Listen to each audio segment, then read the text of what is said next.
Kepala Dinas Komunikasi Informatika Wan Statistik Banjarmasin menjadi salah satu dari 6 jabatan pimpinan tinggi Pratama di lingkungan pemerintah kota Banjarmasin melakukan job fit atau dievaluasi penilaian kecocokan posisi jabatannya.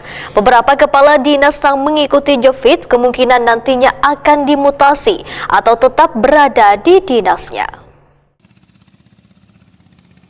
Kepala Dinas Komunikasi Informatika Wan Statistik Banjarmasin menjadi salah satu dari 6 jabatan pimpinan tinggi Pratama di lingkungan pemerintah kota Banjarmasin yang melakukan job fit atau dievaluasi penilaian kecocokan posisi jabatannya.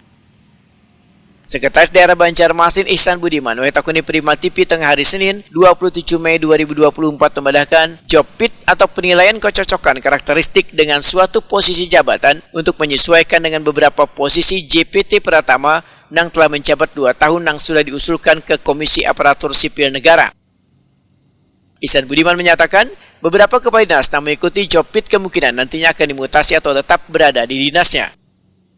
Ini sebenarnya ada hal yang biasa, jadi biasa dilakukan apabila memang ada beberapa JPT kita yang melampaui 2 tahun masa jabatan, dan itu sudah kita usulkan ke KSN karena ini waktunya mepet ya, waktunya sudah melampaui 6 bulan sebelum dan 6 bulan sesudah, maka juga ada beberapa hal lagi yang sudah kita lakukan, izin, kemudian di Kemendagri. Kemudian juga karena ada job fit juga mengarah ke salah satu pejabat yang memang membutuhkan perizinan tertentu, nah kita lakukan. Jadi sebenarnya secara perizinan itu sudah kita lakukan semua. Nah hari ini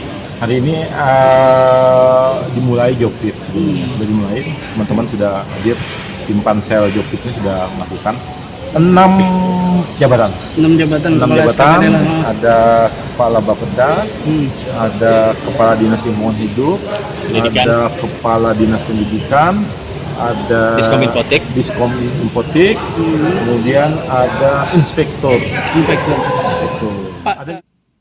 Selain Kepala Dinas Komunikasi Informatika Wan Statistik Banjarmasin, masih ada 5 dinas lainnya yang terkena job fit, diantaranya Kepala Badan Perencanaan Pembangunan Daerah, Penelitian dan Pengembangan Banjarmasin, Kepala Dinas Lingkungan Hidup Banjarmasin, Kepala Dinas Sosial Banjarmasin, Kepala Dinas Pendidikan Banjarmasin, dan Kepala Inspektorat Banjarmasin.